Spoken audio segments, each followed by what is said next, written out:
The Asian Pacific American Resource Center is a community dedicated to supporting the experiences of Asian American students and campus communities at the University of Minnesota Twin Cities. The University of Minnesota Twin Cities is federally recognized as an Asian American and Pacific Islander serving institution with the award of the Anna Peasy Grant to the institution. Please note, this conversation will discuss mental health issues, including suicide among students pertaining to the experiences shared by the educators. Information about suicide prevention and resources can be found at 988lifeline.org. Thank you for viewing this conversation. All right. Well, welcome. This is the APARC, Asian Pacific American Resource Center here at the University of Minnesota.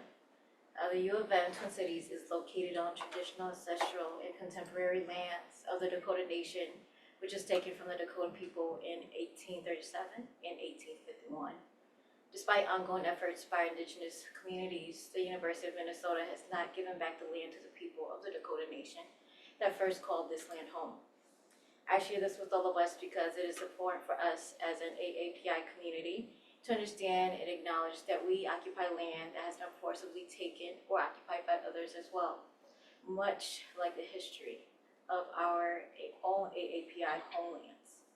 As a community that calls this land home, we must understand our own role in contributing to the ongoing occupation of this land, and we work to maintain this land for our indigenous brothers and sisters.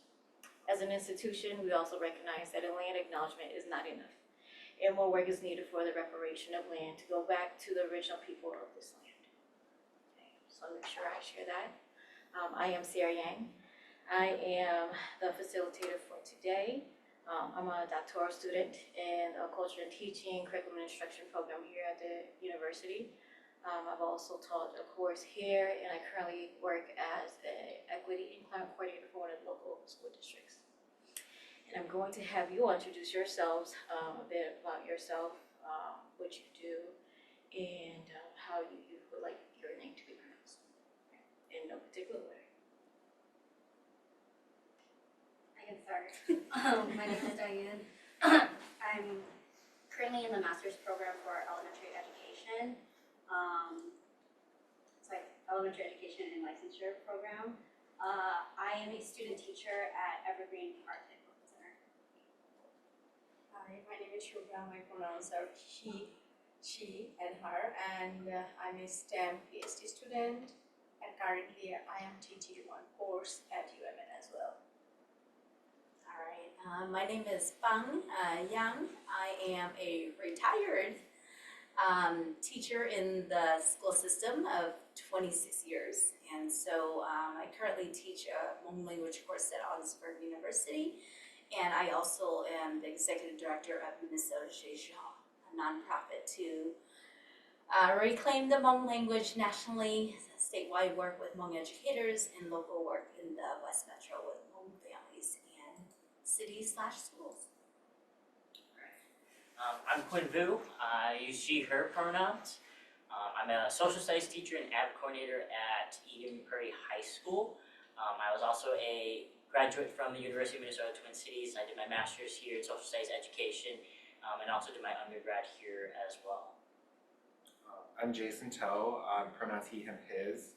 I'm currently an English language teacher, or EL or ESL, as it might be known, teacher in St. Paul. I work at an elementary school. I typically work with 4th grade. I also graduated from the University of Minnesota here. I did my master's in second language education. I also did my undergrad here.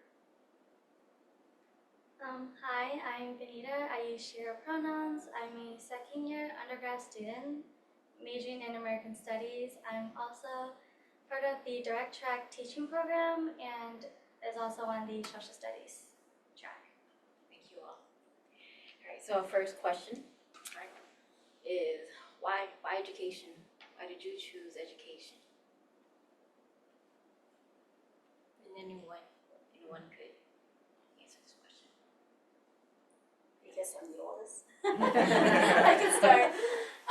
When I was 18 years old, as you go through your high school journey, you had to make a choice. What the heck are you going to do after high school and I decided for sure I was gonna go to college.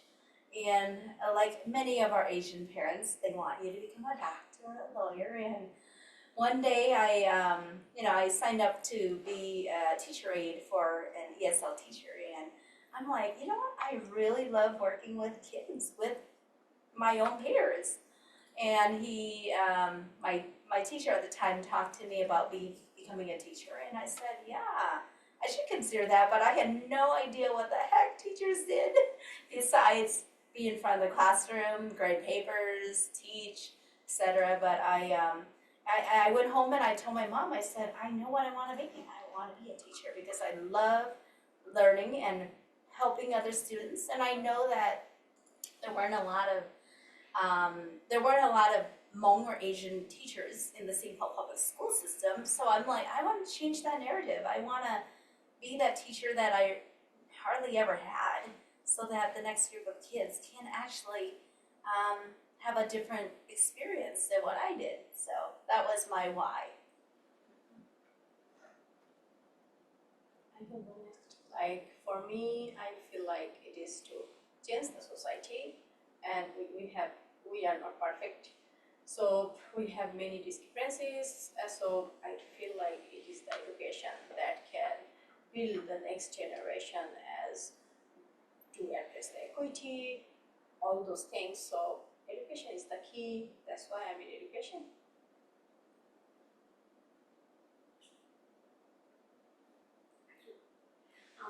I actually didn't intend to be in education, and I didn't intend to like choose this route. But actually, when I got rejected into the U, that's when like it kind of changed for me, because I felt like I was following what a successful student is supposed to do, and then I still didn't reach my goal of coming here, right? And so like after that, I knew that I wanted to do something within education. I just didn't know what.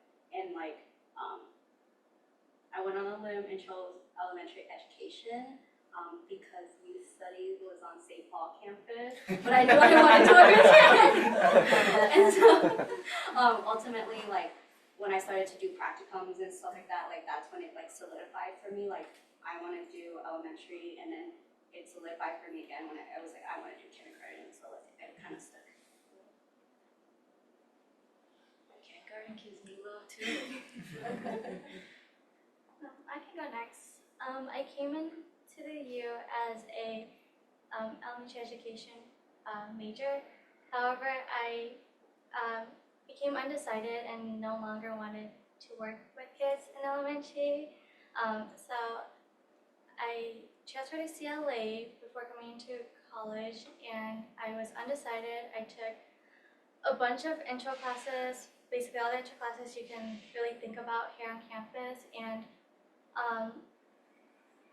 I met across Jaehan again. Since I did take her class in high school, I didn't get her specifically, but I met with her again, and she kind of like, meeting her again kind of inspired me to like go back into teaching. I knew I wanted to work with youth in general and specifically in education. And so I was going a lot back through family social science, youth studies, and education. But I did end up choosing the education route and following through the DirecTrack program. And I'm choosing education because I had a lot of teachers who supported me throughout high school, and I really want to be that next support for the next generations who, you know, may have not received support throughout the education life. So I want to be that support system for them through their academia. I probably also have some of the same tune of the story. There's like a preconceived, like, oh, you're gonna become this once you go to college and then you graduate. And I had a kind of a reckoning my first year, and I found when I was just really unhappy with what I was studying. So I originally actually started in computer science, but now I'm a social studies teacher because I thought I was gonna go in cybersecurity.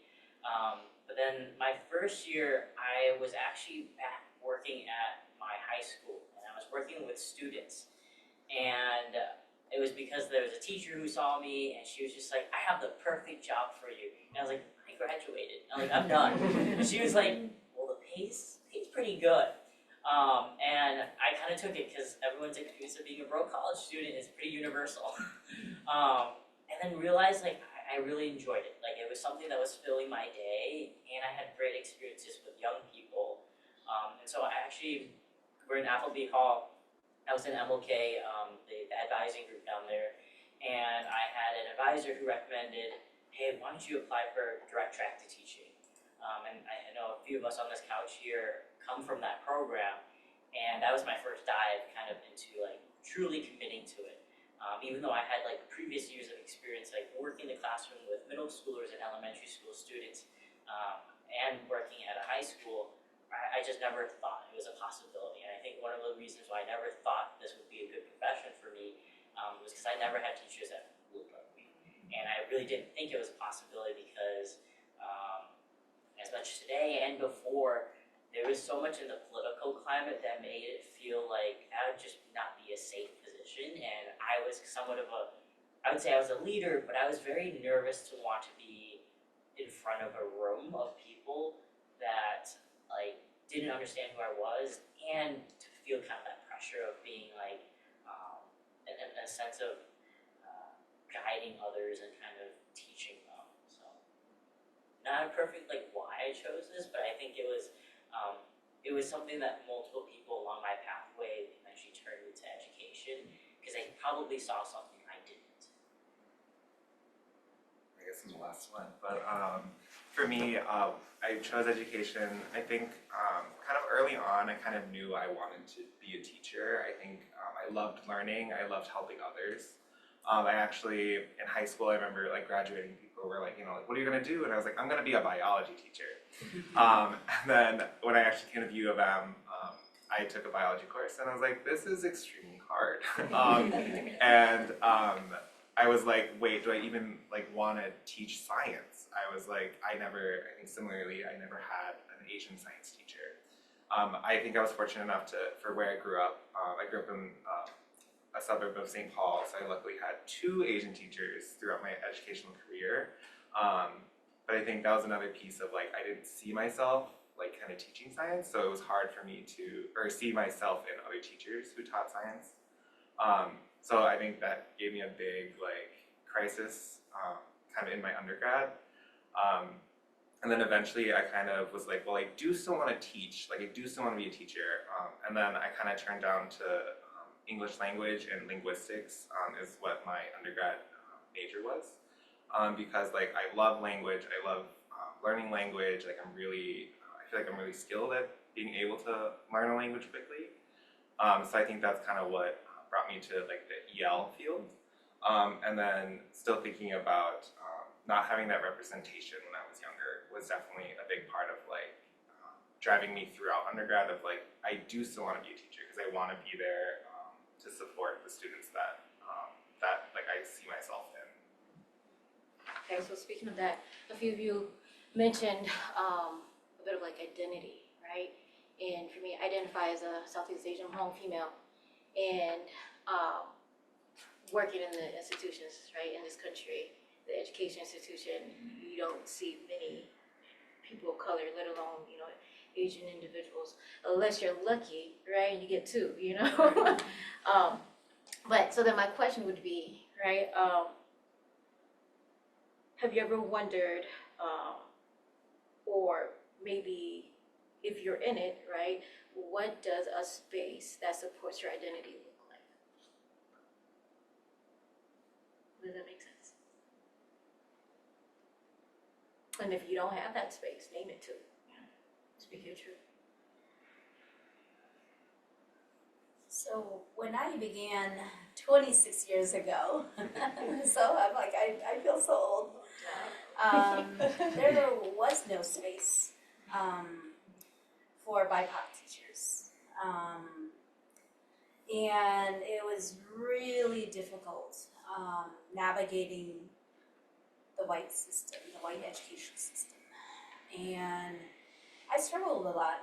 A lot of my peers struggled a lot, all the way up until we started having equity training in my latest district. And through those equity training, I finally found my voice.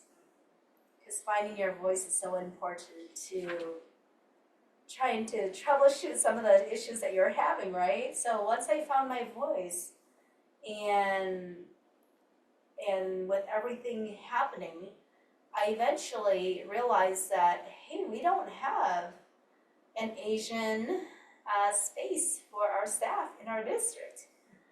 How come they have it for others and not for us? So I started using my voice and demanding and saying, hey, there's something wrong with this picture. And so that started right during COVID. And so that's where we were able to pull resources and talk to the directors of equity and say, hey, we have a problem. What's the solution we can do? We can pull together. And so today, because of my voice, we were able to create a space for Asian educators in my previous school district and help other teachers who have the same struggles as I did, finding their voice. And so as I think about my journey throughout my time frame, I also decided that, with my nonprofit, I wanted to create a space for Hmong, in particular Hmong teachers, to have mentorship with veteran teachers who have been in the system for 20, 30 years, because a lot of our veteran teachers, like myself and some others, are ready to exit the system. And so how do we create spaces for our new college students who want to become teachers? How do we create that space for them so that they can actually have these courageous conversations around equity, around finding your voice, around what it really feels like to be the only teacher of color in your whole department, in your whole school? How do you navigate through that whiteness?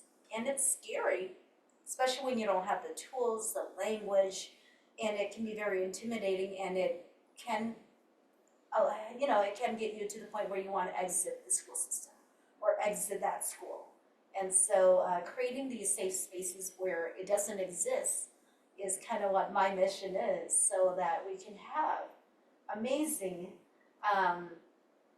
teachers, BIPOC teachers, to be in the classroom, because that is what is needed in order for our students of color to excel in the classroom. So that's kind of been my journey with 20 years of teaching experience, going from nothing to now being able to create solutions to issues that we have in our school system.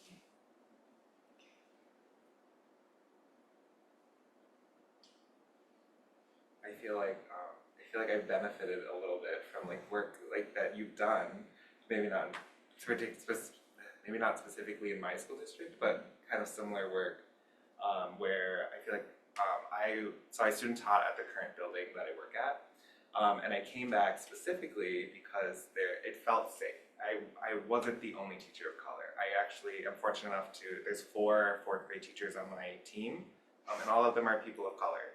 And another one of them is also an Asian woman. And then within the building, there's another Asian male teacher, which is really almost rare to find in elementary, just because most of them are middle and high school. I think I'm very fortunate to have already found a space where people have done the work, where I have been able to walk in, and it feels good to not only see myself in the students, but to see myself reflected in the staff.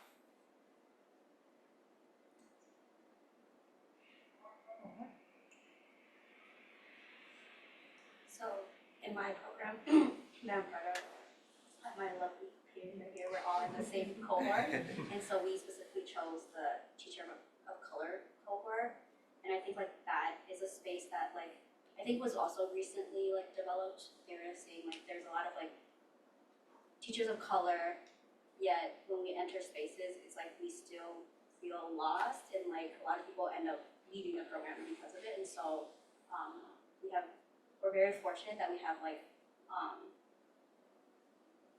program leads who took on to bring this space. And so I think ever since I've entered that space, it helped me get through this year with the masters, because I feel if I was how it was for undergrad, I just don't know if I could I feel I could make it out, but it wouldn't feel I would be supported in my next steps, leaving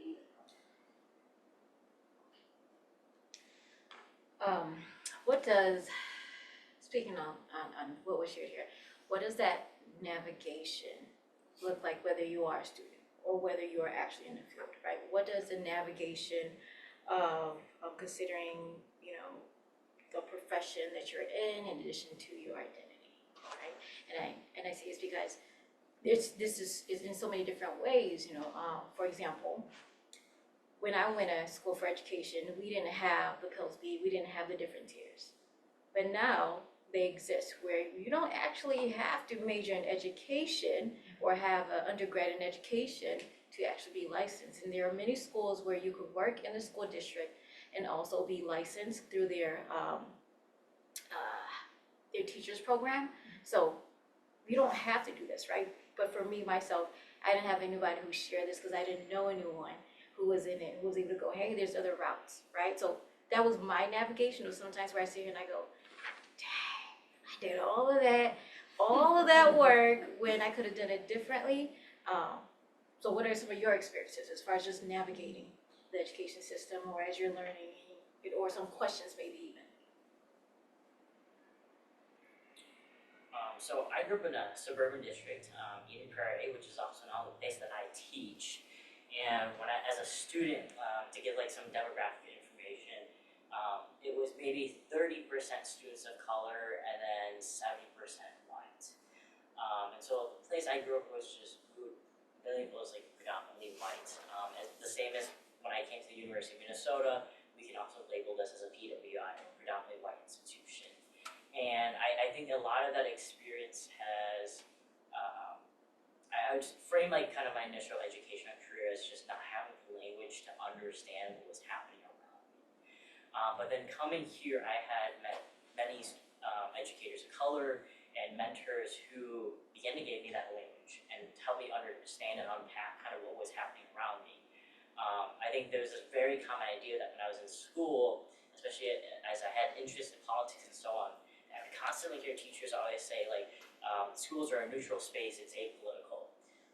The first conversation coming here to the University of Minnesota was that pretty much I had every single professor telling me that schools are absolutely not apolitical or neutral. And that really kind of made me think about, oh, well, I remember this experience, like why did they make those decisions? Did they understand who that hurt and who that helped?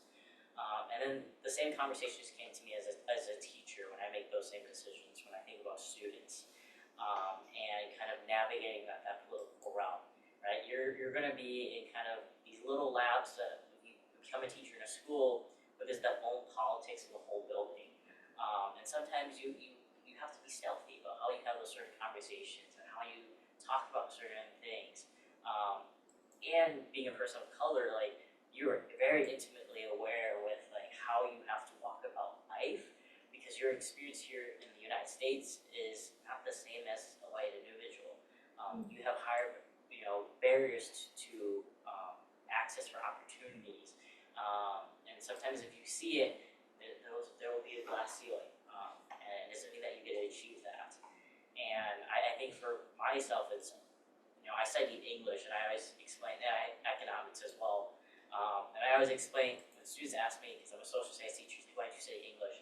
I'm always just like, it taught me how to use language very, very well, and how to navigate those scenarios where I might be approaching someone where I really need to advocate for a student, and this other teacher doesn't want to budge at all on it, and how do I kind of wordsmith the situation and flip the story and change it and bring what that kid really needs to kind of that moment, and then also preserve myself. I think a lot of that work in education is that the politics of it can drain you, and there are certain times that you kind of have to walk away from it in order to keep yourself in it. Otherwise, you become another educator who might be questioning, is this the time that I exit? I can go. Like, I came as an international student here, so for me, navigating that at the same time, I navigated it as a student and as a teacher when I started teaching at the university. Like, it was kind of, at the it was not easy, I would say, at the first point to navigate in this new culture. But honestly, like my professors, my mentors, they were helpful. So that kind of created a platform for me.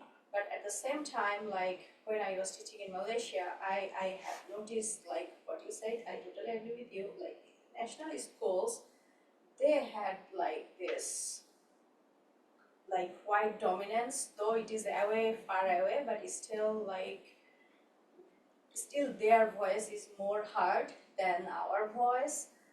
So these things I noticed as well, but after coming here, I can relate it more prominently. It's not only in USA, it's all over the world. Yes.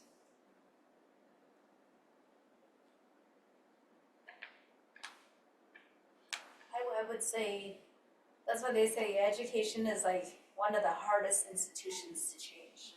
And I finally get it. And being a BIPOC teacher into the school system, I think navigating the system where you actually don't know much about the whiteness because your undergrad didn't have any equity trainings back in the 1990s, was really difficult. Yeah, but I felt that, you know, for me, it was being able to start using my voice to help my students excel to where they wanted to go. And then realizing that, oh my God, if I don't speak up for this situation, this system, this change, it's gonna always be the same old idea over and over. So when you start realizing that your silence at the table is not contributing to the greatness of our BIPOC students, then it's like, then you're just a part of the problem, right? So how do you get yourself to actually have confidence, be vulnerable, and be able to be at the table and speak up for what is really needed with our BIPOC students and be that voice for them that they've been wanting and dreaming of. And so it takes a long time to build up that courage and that confidence. I don't think I had that until my maybe my 15th year of teaching, because I didn't have the PD that allowed me to have that. And by the time I had gotten all these equity and courageous conversation trainings, I thought it was super black and white, but I found myself, I'm like, oh, this is where I fit into this black and white conversation as an Asian teacher. My voice matters too. And so with that, then being able to be a part of the solution versus being a part of the problem. And how can we think more outside the box when we're all in the same situation, the same school situation? How can we create win-win? And so helping, drawing in my white allies, my white colleagues, and helping them also help me to be able to help the greater student population. So it's not about you doing it yourself, because you can't do it yourself. You're going to get burnt out. But who are those other white colleagues who have privilege that also believe in your work, that can be a part of your solution, and so forth. So it's finding those allies to help make your life a lot easier and help also advance what you see is necessary to be able to change the school system. You shared something where it reminded me of how much, for myself, right, my personal truth, I had to realize that the training that I was receiving from the institutions, right, and the programs were what someone else created, right? And when you're in it, or when I was in it, I didn't realize that, right? I thought it was, this is the way to go, because this is what they said I had to go through. So then when you're in the field, you're thinking, oh, this is the way to go, and this is how it is. When in actuality, right? This is just a system that was created, and oftentimes, in reality, it was not created to work for any of us, right? Any of us sitting here.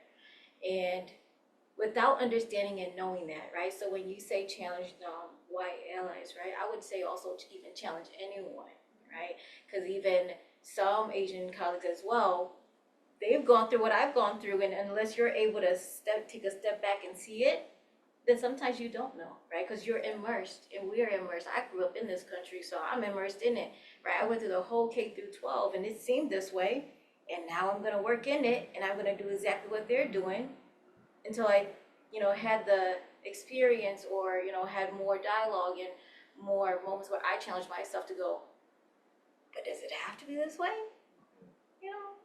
Why is it this way? Who says it has to be this way? So, I definitely relate to that, and also in a way of where it's a lot of also you yourself, when you become an educator, right? How do you also question the norm or the culture that already exists?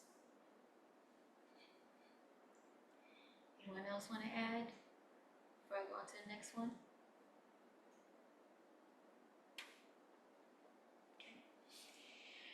All right, so what would then, right, what would you, we talked about challenging other people, but what are some other things that you could think of that could be supportive for AAPI or Asian identifying educators that work within the field?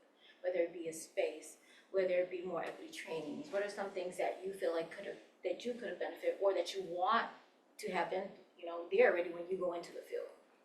Because to be quite honest, the school districts look very different, let alone just individual schools, right? So what are some things that you would like to put in this space? Just if this exists, or I would like for this to exist in order for, the support to be applicable for me. Right, what would that look like? I would say, like, from my perspective, I believe that change the discourse. Change the discourse, not that someone white skin only then they can teach. No, a black person can teach, any other skin color can teach. Like, I can give you an example of, like, one of my schools back in Malaysia, the teacher was from Philippines, and one parent commented, like, I don't want my child to go to a maid. I mean, what kind of mentality is this? This kinds of discourse is coming from where? I mean, we need to change these things. Yeah, I really believe this part. Anybody can teach who has that educational background, who has that passion. Don't need the skin color. Yeah.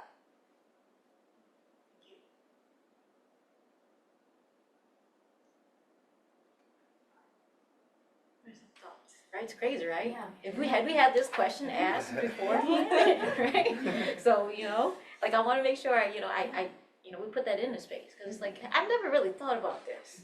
I'm gonna type it down, What would that support look like? I think one of the things that is probably like most or least talked about is mental health. The mental health of us as Asian students, our journey throughout our K-12 education, college career, and then becoming teachers ourselves.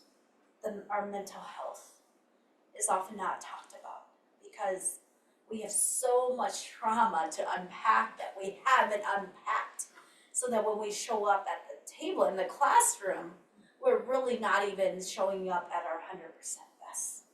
I know that because I've done it, been there, everything. And I also know that it impacts our students. In 2019, I think when Kevin was at Park Center, one of my students who I've known for 2 years in my Hmong class, he took his own life because of mental health. And it was just devastating to me because I knew of the mental health crisis within our Hmong community. Hmong students are 4 times have a higher chance with their mental health, with depression, anxiety, suicidal thoughts compared to other Asians. And so I was so upset at myself. I said, I can never forgive myself. I could have prevented this and I let this happen, but what was really happening was I didn't have the tools as a teacher to be able to do the work. And so after that happened, I called all the Hmong psychologists and artists and educators I knew. I said, what are we gonna do? In 2019, we had, with our cohort, our committee, we had at least 6 Hmong youths who took their lives that year in 2019, right before COVID hit. And it really, really changed who I am as a practitioner after that. I have to talk about mental health. I used to be so ashamed of sharing my mental health journey. My father tried to take his own life many years earlier on.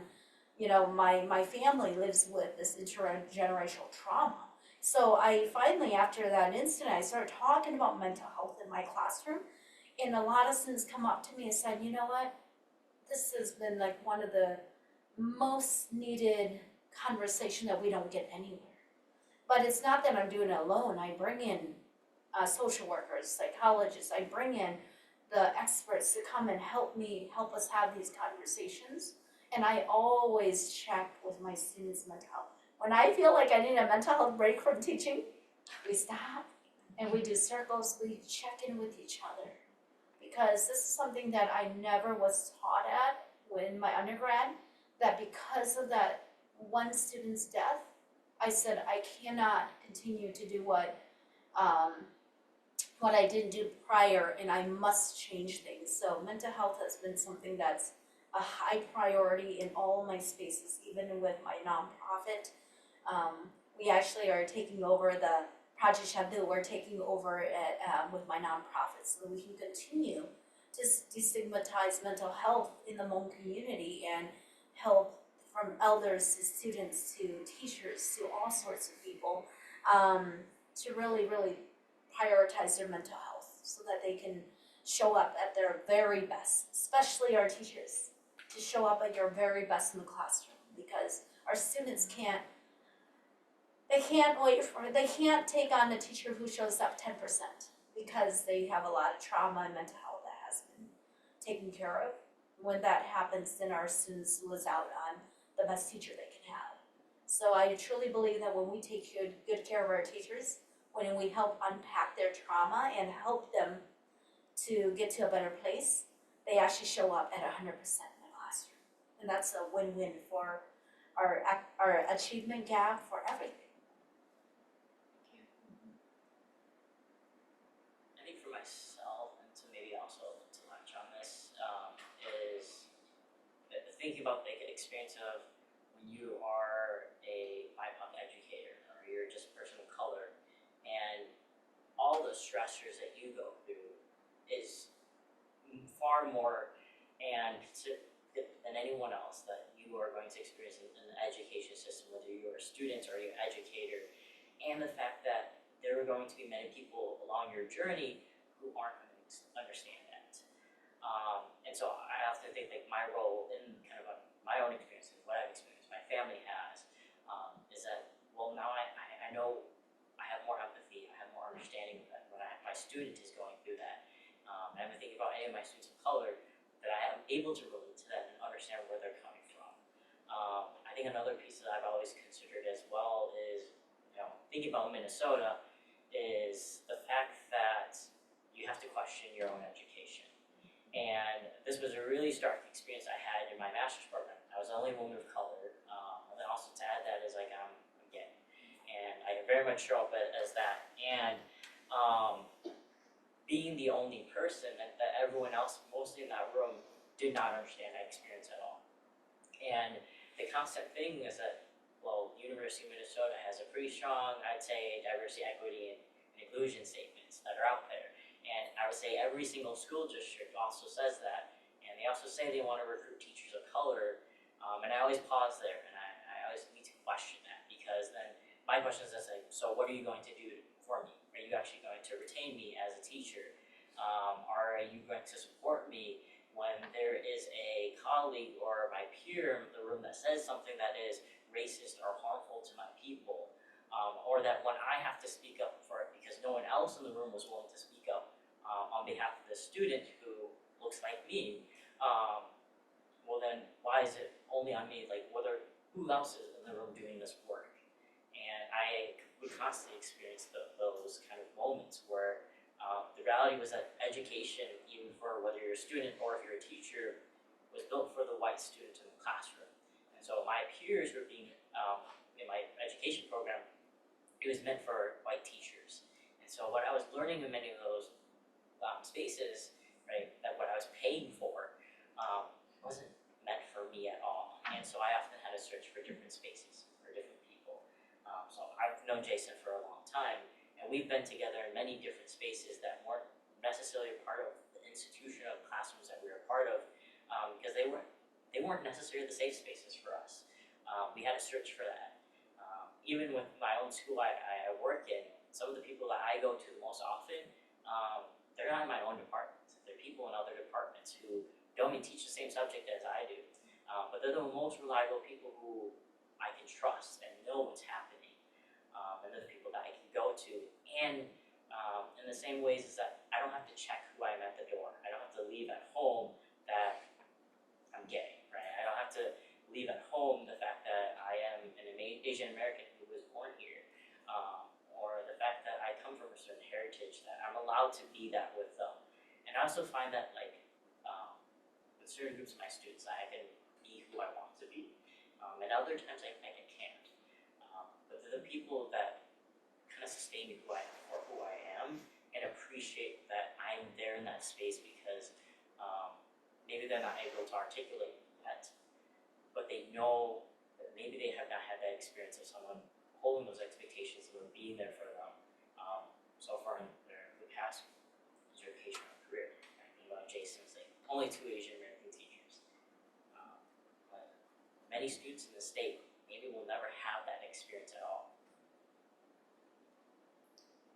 I agree. I think being a DirecTrack student and taking one of the classes last semester, I kind of realized that, like, there wasn't a lot of Asian American, like, aspiring educators, specifically in, like, secondary education. When I look in the classroom and I walk in, like, there are other students of color in there, but just being an Asian American student alone, like, it feels very lonely because there's, like, you feel like there's no connection between, you know, your peers, you know, like, everyone is an aspiring educator and that's what we have in common, but it is very interesting to see, like, our own experiences. And so, you know, it is kind of tough not seeing someone who looks like you in the classroom. And so I think that is why, like, I know that as part of a DirecTrack student, we have, like, affinity groups for BIPOC aspiring teachers. However, I feel like, you know, they're only seen every so often.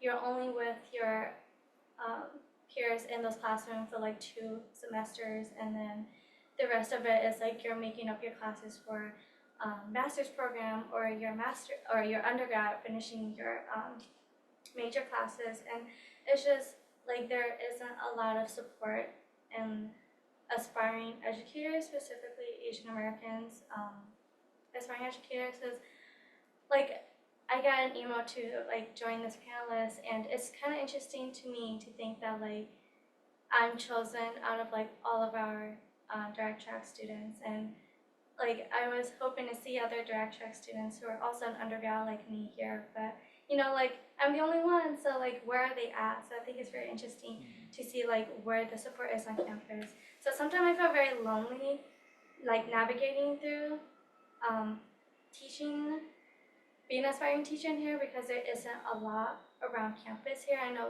I have a couple of friends who are, like, aspiring teachers, but they're elementary education. So my track compared to their track is a little different. Like, we're similar, but it's different, where we could relate to what we want to do.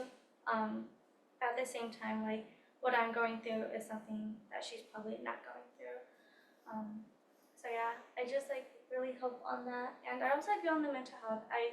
When I write a lot of my research paper, I write a lot about mental health in schools and how it is in there. I mean, I was lucky to go to a school that provided a clinic inside our school that we could use with licensed therapists, and we had, like, 5 social workers, but they're also very limited to students as well. So I just think that, like, it should be pushed out more, and I know aparc is such a great resource for students on campus, but I think it was really hard to target, you know, our Asian American students here on campus to like come out and do certain things.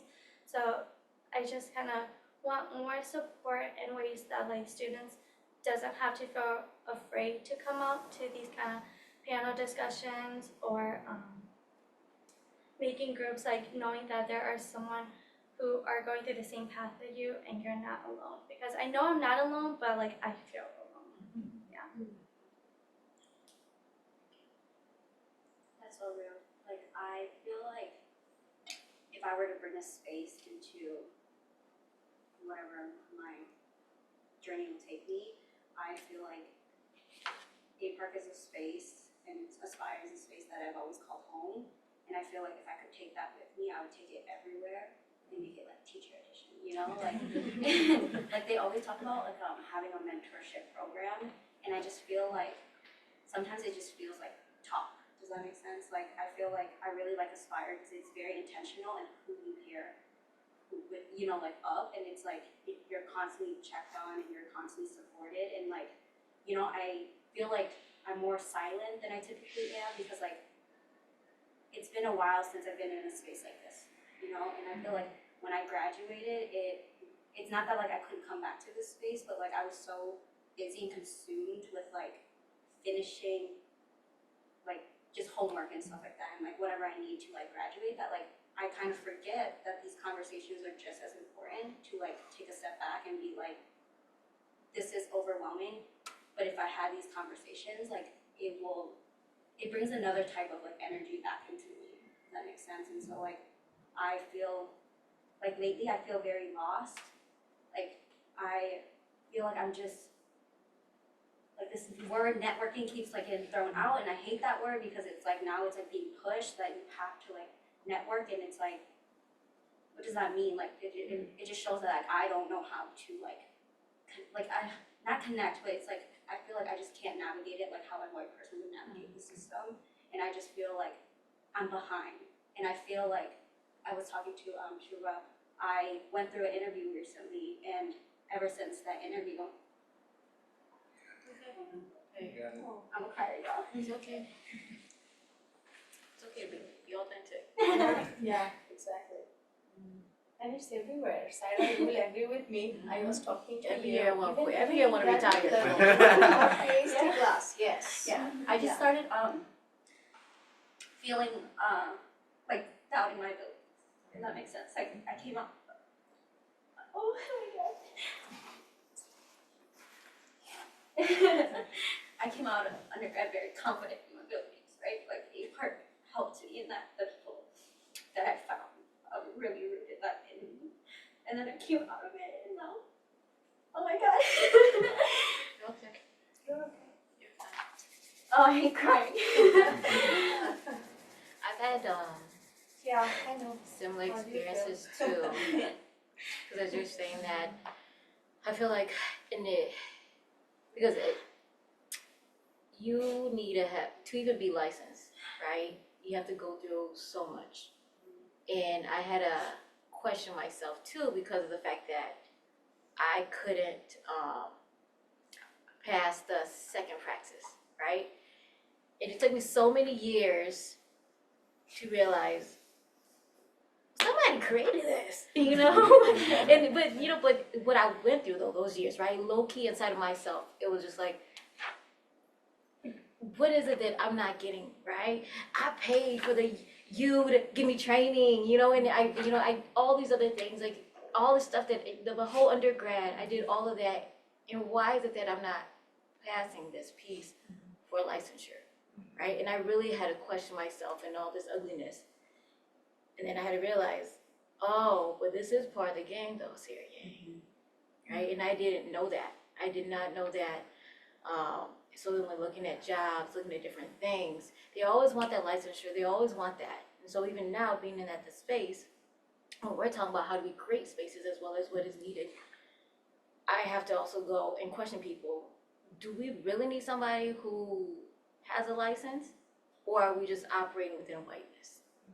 Because if we do that, we create more perpetuations. more struggles. You know, so I say this to say that I feel you definitely on that, because I've been through that, right? And sometimes I still get stuck in that, where I have to go, okay, wait, why are we saying we need all these eligibilities when, where did these things stem from? You know, and if we need to change education, if we need to interrupt it based off of all these stuff that we shared, right? Then we really need to take a step back too and go, what are we really doing? Because otherwise we are not providing space and opportunities for individuals who are passionate, right? Individuals who do want to be in it and who are able to have the lens of going, I want to help individuals to be able to thrive because of the fact that I know the struggle, right? And I think that is something that definitely, you know, is an essence to become an educator, right? That we don't teach, let alone provide training or PD on it. So I hear you. I do. I think also when I hear you share about your recent experience with the interview is, like you have this question of like, well, I doubted myself. And historically, we came and asked our question of like, well, we've known so many educators of colors who were removed, right? Their license was taken away to be able to teach their own students, students that looked like them from their own communities. And I also think about the aspect of like, well, what if I, not from your elementary cohort, but let's take the non-teacher color cohort, and for all those educators that then go into the workplace, whether they're amazing or maybe not, do they ever actually question themselves in the classroom or in their spaces and ask themselves, you know, am I doing the right thing for the right reasons in these spaces? And I think for us, for educated color, like we often come to that question all the time, right? Am I here for the right reasons? Am I doing what I care about, right? And I think we feel like that really heavy degree of imposter syndrome. We feel the insecurity, we feel the doubts, and it's a constant burden, right? It's the mental health piece, right? That, you know, when I walk through those doors and I have to question, like, can I do this? And I also wonder then, for all the other educators I see in this building, do they even share that same experience? Because when I kind of hear this, it sounds like all of us have been through that. But then when I've talked to other white educators, that has sometimes not even been a question that has crossed their mind. And even other times, like when I meet sometimes really, really late career teachers who've been in so long, maybe they cared about it in their early career, but now I kind of see them as people who are hurting, and sometimes hurt people hurt others. And then the real question is like, well, have you ever doubted yourself? And maybe should you be? And when you shed tears as you tell your story, you are hurting inside, and it is so courageous for you to be able to share that story, so that you can start healing. And just know that it's not about you; it's about the system that's there, that's in place. And if you left feeling that way, that wasn't the space for you to be in anyways. It's a good sign that, thank goodness, you weren't hired there and be in that toxic space, right? So for me, I always see it as, when I get rejected for whatever reason, I'm like, it's okay.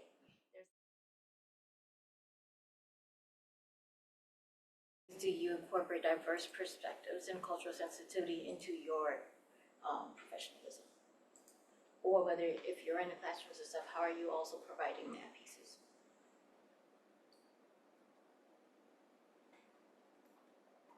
It makes me, I think sometimes for me, let alone just being there, right? Because I've met individuals where, well, I didn't have a Miss Yang, right? So now I know individuals who are able to go, oh, Miss Yang, right? And to see students from diverse backgrounds, to be able to go, Miss Yang, right? And their parents are like, who is this Miss Yang that you're talking about, right? But the fact that Yang would be associated to some Asian last name, right? Some heritage, Asian heritage, for me, that's one thing, right? To be able to just be like, yes, there is a Miss Yang, right? And if your kids are talking about Miss Yang, then I must be doing something that is supportive for them, right? So I think even presence alone, as we talked about, just having, you know, other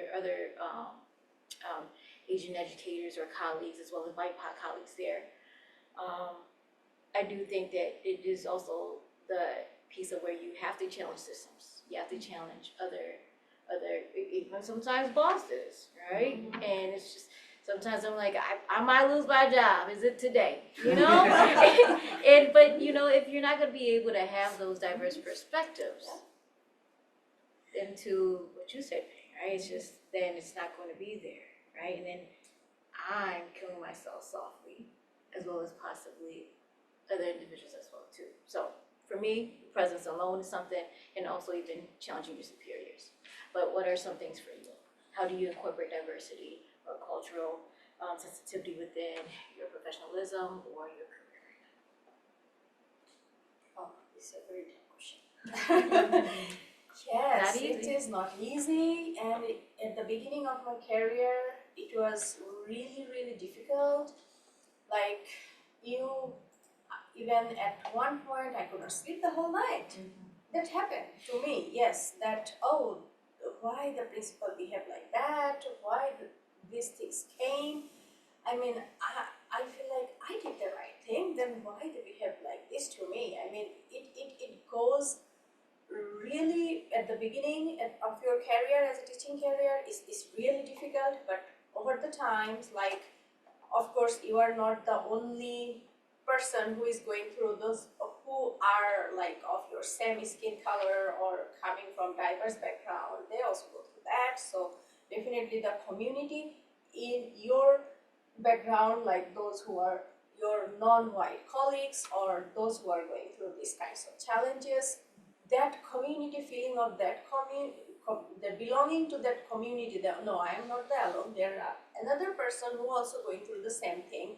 That's kind of gives you to stepping foot, that like you, okay, I step on this, then you move forward, and at the same time, like over the time, it gives you like, yes, part of profession. Maybe at one point I used to think like, okay, what happens in the school, after, once I'm out of this school, totally block that part. You know, otherwise you cannot live, you cannot survive. So these are the things that along the way I did personally, yeah. Yes. For me, I think of this question very carefully, just of how I can honor, as a language teacher, an English teacher specifically, I think of how to honor my students' home language, because inherently I work with students who already speak another language or whose parents speak another language. And I work very carefully because English is inherently the language of a colonizer. You know, like English erases home language often in Asian American children. So I tend to, I think of this question very seriously and very consciously as I teach. Especially for my newcomers, students who are newer to the country, I often try to, I even try to learn from them. So I try to, like, when I teach them something in English, I try to ask them to teach me something in their home language. So I have a lot of Karen students currently, because I teach in St. Paul. I ask them, like, how do you say this? How do you say that? Like, how do you say, like, good morning, like when we were teaching readings. And I even ask a lot of my Spanish speakers, Spanish is a little more easily, like, for me to learn, like outside of school. So it's like I picked up some Spanish, and it's like I'm able to ask them in Spanish, like, what would they like to learn? Like, what are they learning? So it's very important for me to incorporate parts of their language, even for my higher students. I ask them, like, how do you say this in their language? And sometimes I like come across like some kids who are a little more stubborn, or who often are like, I don't speak that at home, or I don't know how to say that. And it's also encouraging them, like, why don't you ask someone when you get home? Why don't you ask family? Or do you have a sibling you can ask? And maybe you can learn it too, and you can teach me. Or even some of them will go, I think of one student in particular, I was like, how do you say this in your home language? He speaks Dari. And he goes, why do you want to know?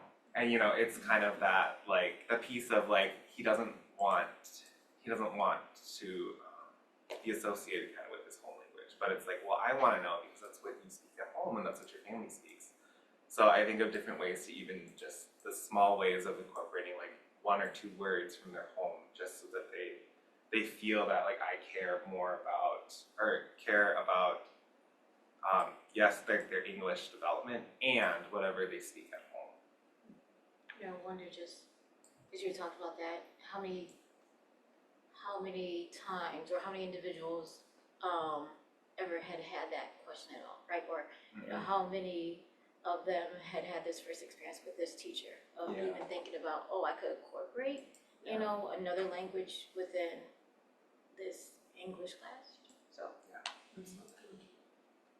I would add to that, just because you're a BIPOC teacher doesn't mean you know how to work with your BIPOC students. I struggled a lot, especially when I started co-teaching in a history class. And it was very difficult because I was the Asian teacher and I had a white teacher that I worked with. And it seemed like I was always the problem teacher. And so as I started my equity journey, talking about racial equity, I started unpacking my racial luggage. I've had a lot of racial incidents in my younger years, from hearing what my parents say about Black people, about white people, etc. I was actually ingrained in all these biases that I didn't know, and I had to unpack them all through that journey. And so doing that, it actually helped me become a better teacher for all of my students, and being able to understand why they are the way they are, why they show up like that in my classroom, and how to approach conversations with their parents so that it's a win-win conversation versus I'm gonna shut you down because I've been hearing 50 phone calls from schools the same way it's been, and so forth. So going through that, it's really helped change me to open up my eyes to the racial equity ideology that we see in education. And also when I started my Hmong language program, I was a former EL teacher for 15 years before I became a Hmong language teacher. I said, you know what? Yes, we could teach Hmong language and culture, but the time when the students get to Hmong 3, the 3rd year of Hmong language experience, we have to have an ethnic studies class.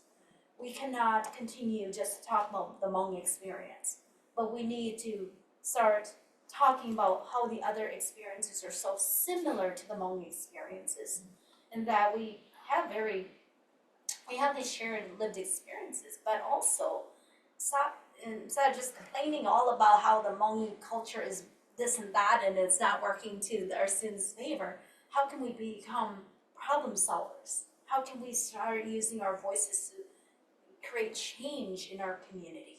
And so embedding some of the ethnic studies, YPAR, youth-led anticipatory action research in the class really has shaped how my students not just graduate with Hmong language and culture background, but really empower them to have a voice at the college level in their community and so forth. So that's been something that I have found that's been very powerful my later years of teaching. I'd like to add to that. I am a social studies track and majoring in American studies, which is a very interesting major here on campus. I like it. It's like the name doesn't really stick to it. It's really not about American studies, but we do talk more about like the struggles of different race within the U.S. and how their chasing of the American dream is different from like this white perspective of it. And I am also inspired in teaching ethnic studies, but you know there's no licensure for that. Or specifically at the U, there is no course that is targeted towards ethnic studies, and I think that's so insane here at the U because we're like they talk a lot about diversity here, but you don't have classes that are geared towards that. Because I know like a lot of other university does, like Metro, McAllister, St. Cloud has like these ethnic studies classes, and I had a lot of friends who took those classes, and like those classes changed their life. And I'm like, at the U, you have to make those classes, work for you. Like I almost became a major of like 3 different majors combined, so that I could get that ethnic studies, experience here. And I, hope was in a classroom of ethnic studies in St. Paul, and I really liked it because it really allows students to voice, their opinions and, showcase like problems that are raising within their own ethnicity and their own culture, but also at the school. And so I really strong for the ethnic studies so that people can learn more about their peers around them, and that they can, take that knowledge within their own culture and then also like be able to teach that to others. I think about this kind of question of how do I incorporate my own culture or background, or allow my students to bring that. And I think as an aspect as teachers, like sometimes we conceive this idea as a teacher is in a position of authority or power.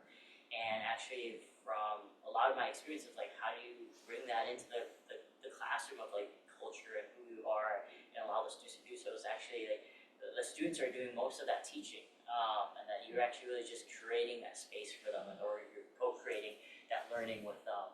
I think about my experiences between like this year and then last year, and my own experience as a high school student. So I remember as a middle schooler and in high school, there's this big question of, well, are gay people allowed to get married? Right? This was a conversation. I don't always have to debate, like, did I have rights as an adult? And eventually, would I be able to marry the person I would want to? But for students nowadays, that's something that they're actually kind of given. They've grown up in life knowing that that is the possibility that they can achieve.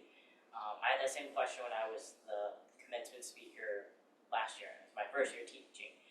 As a student, I would never have imagined that I would see a gay person of color up on stage in front of 7,000 people, representing nearly almost a very white group of students, and be their chosen speaker, right? That they chose me. And I also think about, well, a lot of those votes were from students of color who maybe I was not their teacher, but I was the person they would talk to in the hallways. And I also thought about why I intentionally put myself in certain positions was it wasn't necessary for me to climb this ladder, but because I saw so many students needed to actually be placed in a place of leadership.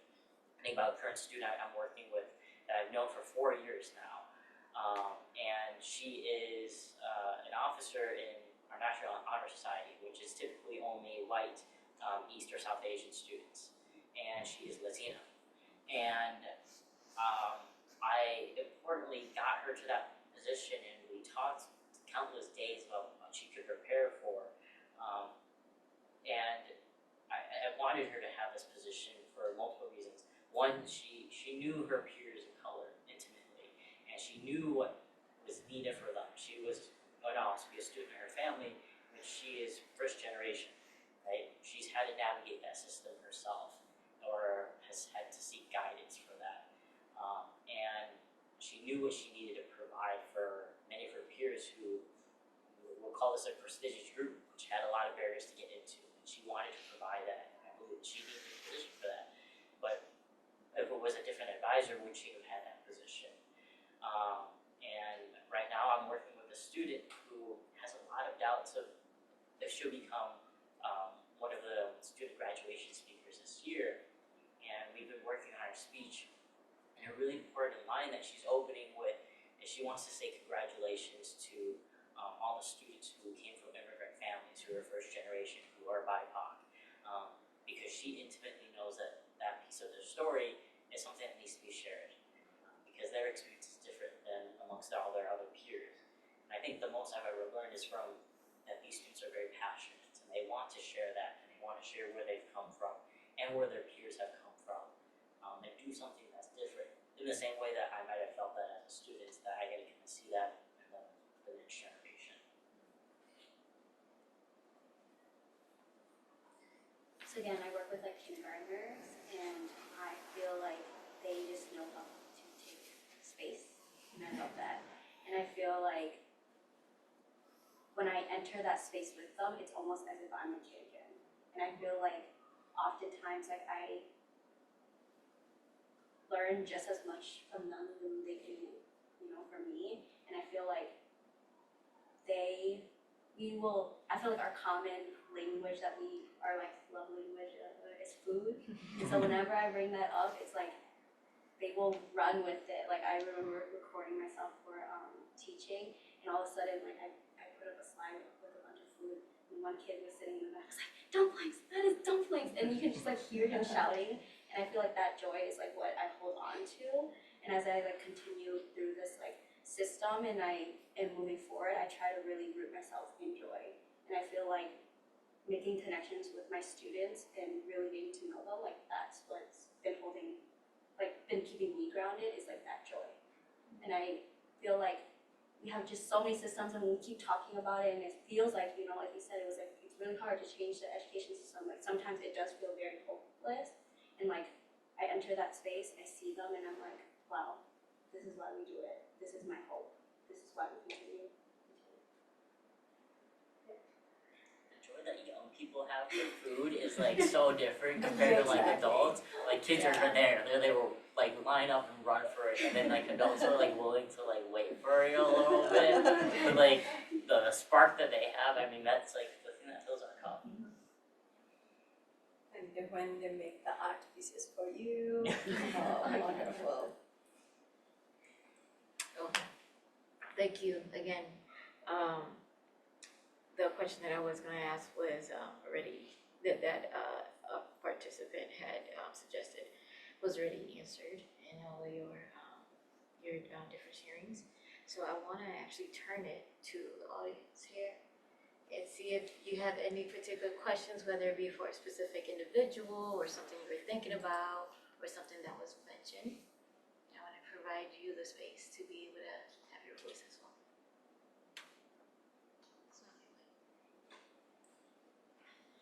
I can ask a question. So I didn't coin the term, but like I tend to use it often, but like the term hypervisibility, and then on the other side, invisibility. So hypervisibility being like you're really only seen for your identity, like your surface level identity, like and like another way to phrase it would be like tokenism, right? And then invisibility, just not being seen and not being heard. How do you feel, or do you ever feel both hypervisible or invisible in your settings, at school settings? And how do you, I guess, work through it, deal with it? Because I feel like recently I was very hypervisible, and I intentionally had put myself in that space, and I'm like trying to like work my way through it. Like, was that a good choice? Like, I feel like there was a positive outcome, but like, what's the like negative maybe outcomes that I don't see right now? But yeah, leave it open to everybody.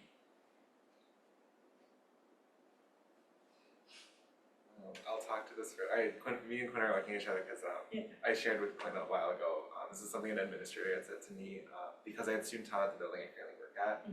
This administrator was like, oh, you're such an important part of our school, more than just an EL teacher, because you're an Asian male. So she very blatantly named it that they kind of hired me because of my identity. So I think about that hypervisibility, and when she said that to me, I was like, oh, you know, I didn't think, I like have noticed that I was one of the only Asian male teachers, but it was very striking when she just blatantly said like, oh, you're more than just an EL teacher, you're an Asian male. And I hope she had positive intentions behind that, you know, but feeling the hypervisibility it was just something kind of like, I don't know, I just feel, I also don't have a great answer of like how to deal with that, but it was like, it feels strange to be like, yep, that's the reason why you're here.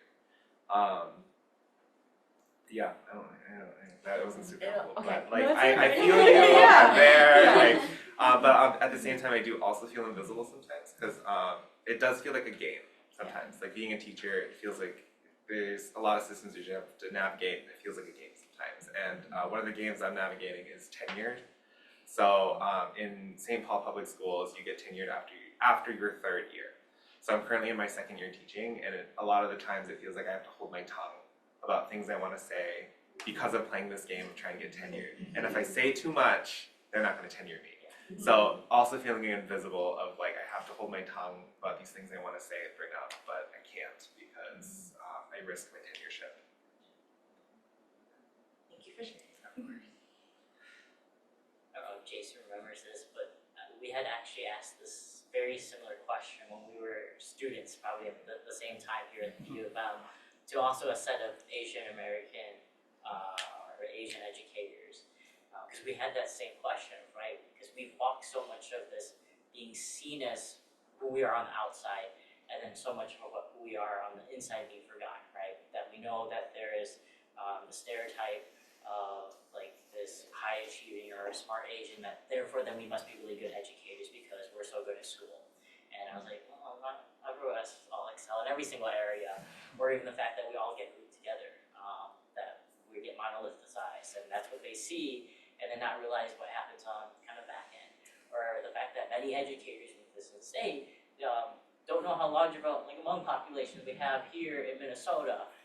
They have no cultural clues around that, or even haven't even ventured to Minneapolis, for example.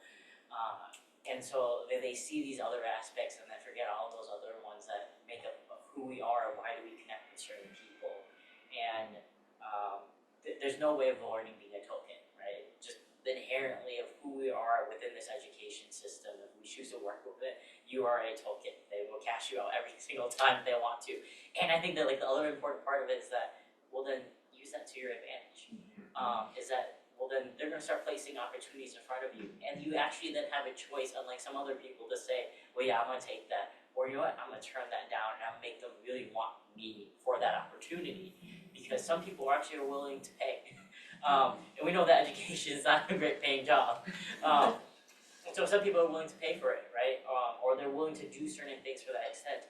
And you know what, I'll take it. If you want to dish money at me, I'll take it. If you're gonna say that you're gonna provide me these programs or the support, I'll take it. And then also on the other side is like knowing when you are placing those token positions. Is how do you strategically kind of maneuver around that? Maybe it says like, hey, I'm not gonna do this, but here's an idea, and I think this is amazing. Like, what if we start this, and then you let them do that, right? Then it doesn't have to be you in that position. Because I remember, I literally have other white educators or people come up to me and be like, how do I talk to a student of color? And I'm like, I don't know, talk to them. Like, I don't know, you just spoke to me. Can't you speak to them? I was like, there's not that really big of an age difference. I'm like, I'm at the time I was like 19. I was like, they're only 1 year younger. It's a high school senior. You can speak. Like you're an English teacher. You can do this. I'm sure you were taught this at some point, maybe in like kindergarten. But it's sometimes like these wild ideas where sometimes you just have to step away. It's like, you know, I'm not going to deal with this because why is it my responsibility? There should be someone else holding you accountable. And if it's like such a basic question like that, well then I was like, why is the bar on the floor? Like, can we move this a little higher? Why do we keep having that bar on the floor? But it's a thing that like, you know it's going to happen. You need to just know how to protect yourself when it comes to situations. And you get that kind of political savvy. So maybe you will watch someone else kind of navigate that. Are you all student teaching already or finished with it? Did you all get like teachers of color to mentor you? Okay. I think and the next job that you go into is to find your people and who can show you those ways and who are willing to tell you, like, this is like the belly of the beast in the school building. This is the politics of it, right? Because, you know, I've had mentors before who withheld that information and just literally watched me trip and fall continuously. And it made such a big difference to have, and it's not a teacher of color, maybe it is a white teacher who has had numbers of years of advocating for people, or young teachers or aspiring teachers, that they show you those ropes, that they are also there to protect you. Because I think in a situation eventually, like maybe Jason and I will be there, is that there's a difference between when you're tenured and when you're untenured. And it does not feel fun when you're untenured. I think that just kind of goes back to kind of how I was saying, it's kind of a game a lot of the time. And it's knowing when to play your cards and kind of when to say no to something to protect yourself, and when to be like, if you you want me to do that, like, you know, there's gotta be some give, so. Thank you. Any other questions online as well? Wilson, if you have a question? I have a question. So I love education. I was the high school counselor for a while, so about 2 years now that I've left that. Just kind of wondering, like, what are you guys doing to kind of take care of yourself while you're working with students? Those of you that are still in school, what are your plans to take care of yourself when you enter the job? Just some of those kind of like techniques or suggestions that you might have for new teachers. Well, I would say like, put the boundary, clear boundary and timing. Once I'm out, doesn't matter. Yes, I say this to my students also. Yes, this is the only way. Otherwise, I don't see anything. Many nights I didn't sleep. I could not do anything. The politics of the people in the school, oh my, yeah. I think I would say, don't wait until your cup is super dry. You need to continuously fill your cup with the opportunities that you can get anywhere and everywhere. Just go and keep on filling your cup so it never goes dry. Because once it goes dry, it is not good. The teacher burnout is really, really high. And so you gotta prioritize you. And also that trauma, that secondary trauma that you also get from your students, because you love them so much, they share all their life stories with you, and then it's like you take it home. I was a 2022 Bush Fellow, and so one of the things that I did was with my leadership, I went to a national training on personal growth and development, and I realized that, oh my gosh, this work can actually protect myself from getting this secondary trauma from my kids. And so it's like, now that I see the tools and I use, it's all psychology based, I'm like bringing it out to all my network within my nonprofit. And we actually have a training that's open to BIPOC teachers and nonprofits this August. I encourage you guys to come. And it's really tools to help you protect yourself from getting burned out and all the trauma that you carry on home. I'm like, I wish I would have had these tools. And it really, really helps you to like build that barrier and say, this isn't coming home with me, I'm sleeping at night, and so forth. So I'll share that with Syra and she can share it with the rest of you, but yeah. With the cup analogy, because it's been brought up many times, also don't let someone poke holes into your cup and let it start leaking either. I think one of the biggest things I've learned this year is I've worn a lot of the insecurities of other teachers on my sleeve when that's their problem and it's not mine. And I've let it really dig deep on some things where I would go home and I would just be angry and frustrated. And I really had to process, is this actually something that's wrong with my teaching, or is this something wrong with theirs that they feel that they need to project that on me?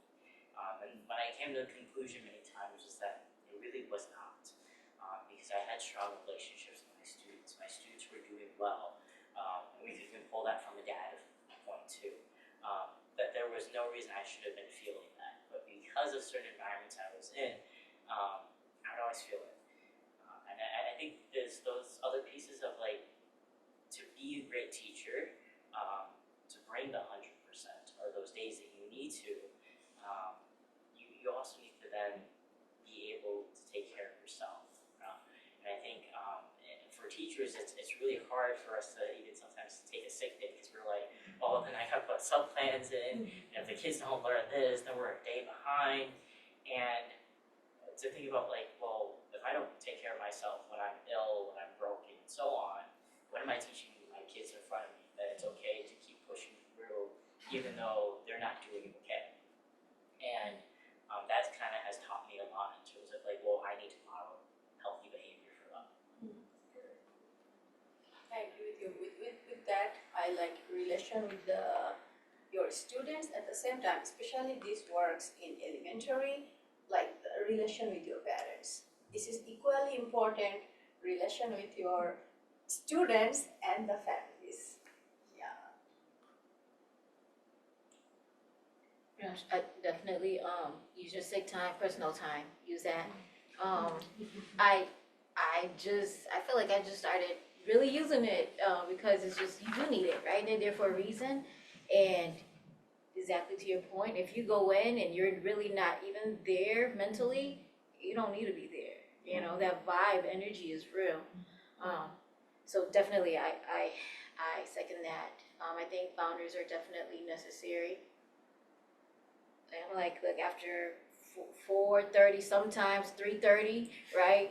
I'm not checking the emails until the next day. You could call me, and I know this is a work phone, but I'm not picking up. Because you have to be, because I'm not going to carry that home, right? And you can carry it home. That's the thing. You can carry it home to where it does mess up with your sleeping, right? And it does just, it's not healthy for you to constantly think about those things right before you go to sleep when you're supposed to be able to be prepared for sleep, right? And so I think boundaries are very important, and I will say that, what was that word? I do 6 minutes of bed yoga. I know I share with associate director all the time. I do bed yoga in the morning time to get myself ready for the day, because sometimes I need to have a talk with myself, like Miss Yang, don't worry about other people, you know? And it really helps for me. Like I just started, it's been probably like at least 3 years now, but it really works just because you're taking that moment for yourself, right?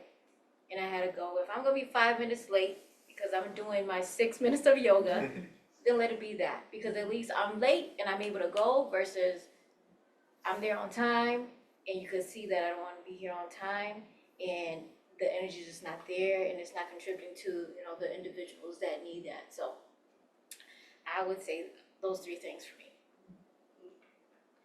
So I have a question from Wilson, and I'll just read it out loud. So Wilson is asking, going along with the piece about mental health, I've had difficulty navigating conversations with Asian parents who don't recognize or who downplay the importance of mental health. If you've experienced this before, what have you done to navigate these situations? It feels especially difficult while balancing the impact of poverty, racism, etc. on families and the general mentality of respecting our elders that parents use as a wall. Yeah, that's a hard one to navigate. When I first started teaching, I didn't even know how to navigate the conversation around it. But as I got more into my later years of teaching, I have to have these conversations with all my parents at conferences and talk about mental health. Tell them about my former student, and I tell them that because they need to know that what they do, how their home environment is, how they show up with their own children can impact the mental health. In worst case scenario, suicide. So it's always, I always go there and I said, here's what you can do to help your child. And so I do a lot of education with what is mental health. You know, a lot of times parents don't even believe, Asian parents don't believe in mental health. And so forth, but I give them all my years of experience of, hey, here's what kids are saying in my classroom. I've been working with Hmong kids for how many years now, and this is the same story I've been hearing. And for some, one of my hardest case was a student whose parents really didn't buy into it, and what I did was I finally gave up on her parents.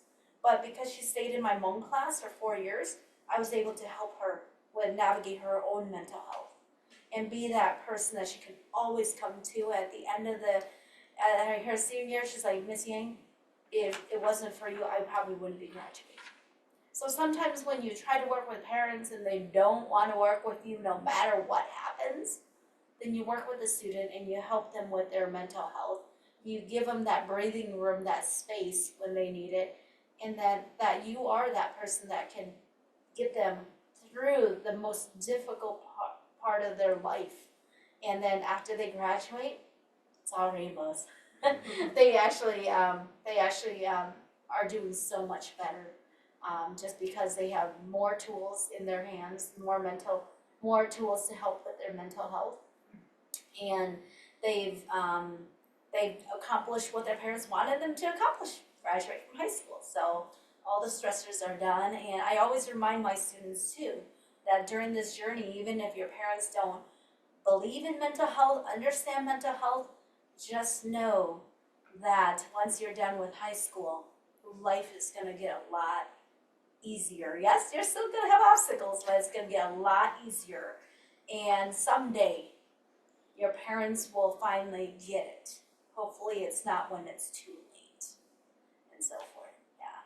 It's very difficult conversations to have, but you must have it with your parents, especially if you're already starting to see the mental health issues with students. Usually, I get so good at identifying kids that by the time I have them for the first week of school, I already know which student has a higher mental health need in my classroom, and that I focus on those students first. I had a student who was a long-term EL student, and none of the EL teachers could figure out what was going on with him. And after the first week, I pulled him out, and he just started bawling and bawling and bawling, and he was gonna take his own life that week. He had a plan. And so I was able to work with him with the counselors, social workers, and we turned his life around, and he went from a straight F student to an A and B student. And so it's these conversations that you must have, even though parents might not be on board, they might not fully understand it, but if you can actually get your students to work with you, to work with the social worker, the counselors, to check in with you often, that is a huge part of success in itself. I want to add that, a student doesn't need parent permission to meet with the counselor or the social worker, and so partner with them. And I would say this too, Wilson, on a different note of that, where if it's you yourself, you're navigating mental health, and your family's not supportive of that, sometimes you gotta take a break from them too, and you have to set up boundaries as well, because you yourself, you have to be able to support yourself, right? And also keep your energy, because if you're exerting all your energy towards your parent or the parents that you're working with, if you're not getting energy back, right, it's also not healthy as well. So boundaries, sometimes, hey, mom, I'm not picking up today. If you know that, right, and I think it's okay. Sometimes we have that guilt, right, or I would say that from my culture, But I also have to realize too, that our parents don't know, and sometimes they're still navigating things themselves, right? And so I had to learn how to give grace and be understanding in that type of way, but also know that I'm not gonna let that jeopardize my own mental health.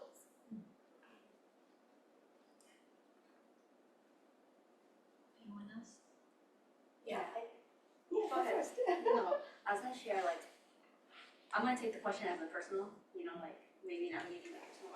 I think mental health is something I'm still navigating myself, just because, resources aren't even, to me, that accessible, just because, beyond, I could have started therapy here at the U post-grad, but then I knew I only had a year, and then, beyond that, you can't continue at the U. And in my head, I was like, why would I continue it, knowing that I would have to change and redevelop a relationship? And the insurance that I'm a part of, they don't cover that. And so that is something I've had to still am navigating myself. And when I did start therapy during my undergrad, I remember a therapist telling me your physical space is also really important. Like you said, sometimes you just need to take a break from your parents and you gotta go. And I feel finding that space, whether it's at home somewhere else from your parents or physically somewhere else, that is very important. With our students, we are fortunate where we get to create our classroom makes to be that space for our students. And so you are working through it yourself. that is something like that has really stuck with me. Like some days I'm like, okay, I really just need to go, and I need to leave, and I need to be in that space myself. And like that could be a person too, like being with someone who can like really support you.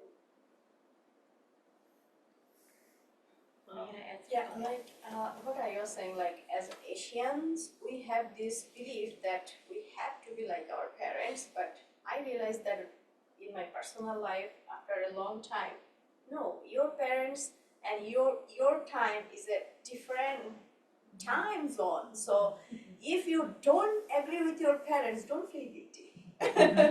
Yeah. I think there's a big backup of like I describe it sometimes. We used this term before, emotional constipation. And when I've worked with like my Asian students and their parents, sometimes I'm not going to get across in the way that I would like to, or know that would be the best resource for that child, that student. But sometimes I can at least teach parents some of those basic coping skills or things that maybe they could shift, because I think I want to hold this belief, and I know sometimes it's not always going to be true, but that parents care about their kids as much as we do as teachers and educators, and they want to see their success. And sometimes they're going to struggle as much as we do in terms of like, well, how do I take care of a kid, right? Sometimes that's their first child. I'm the oldest. I was my parents' first child, and so just in the same ways, like they go through all those struggles and they don't know what to do. And sometimes teaching them, even just the basic of just like, hey, I've noticed so and so has been struggling. I think they could really just use the time of just for you to listen, and you might do it like this, or you might ask them in the same ways, like, hey, I've noticed that like you haven't been eating much at the table, right? And I think about from culture, right? We talk about those love languages, right? As Asian Americans, like we're really high people in terms of like acts of service, and sometimes that is through food again, right? That we provide food, and it's a noticeable thing when a kid at your table is not eating as much as they used to, and that's just a simple thing. It's being like, hey, I noticed you're not eating much. Like, are you feeling well, right? And that can just be an area that they can begin to start to open that. And sometimes maybe that doesn't work at all. Maybe the kid doesn't want to speak on that or share that with their parents because they feel like they can't provide anything in that area. And that's where we can step in, where we might be the person, the only person who can hold that standard expectation for them or show them that level of care. And I think at the same time, in those scenarios for us as educators, knowing where our responsibility lies and where it sometimes also ends, because I will also say I've been in tough situations where I don't have that training, and I need to be able to pass that off to someone else and be able to say I did the best I can and I can continue supporting you in these ways. I can't promise anything, and here's the next best person who can really provide those resources for you, where I don't take that home and it affects my abilities to continue doing what I love and care and continue providing for students. Okay, great conversations. We're about 20 minutes over. That's how great it is. I appreciate all of your personal sharings, your truth. To close this out, I'm going to ask if we could provide a few words of just encouragement or tips, right, for inspiring individuals who would like to become educators. Okay. I'll start first. Say, stay true to yourself. I can go next. As I attend these panel discussions, because they're so informational, I mean, like, I was, kind of scared coming here and, really, like, committed to signing up. But I think it is very, like, informational. It allows you to learn more about, like, the education system rather than, like, what you learn in school. Like, you get to know so much more, and you get to see someone who looks like you, I'm trying to think of one tip, so I might have to share two. But one is to find your people. I think that's really important, both in life and as an educator. I think just like I rely on Quynh sometimes. If any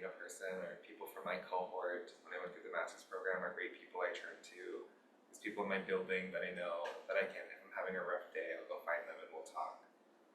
And those are some of the best supports that I could ask for as a teacher and as a person.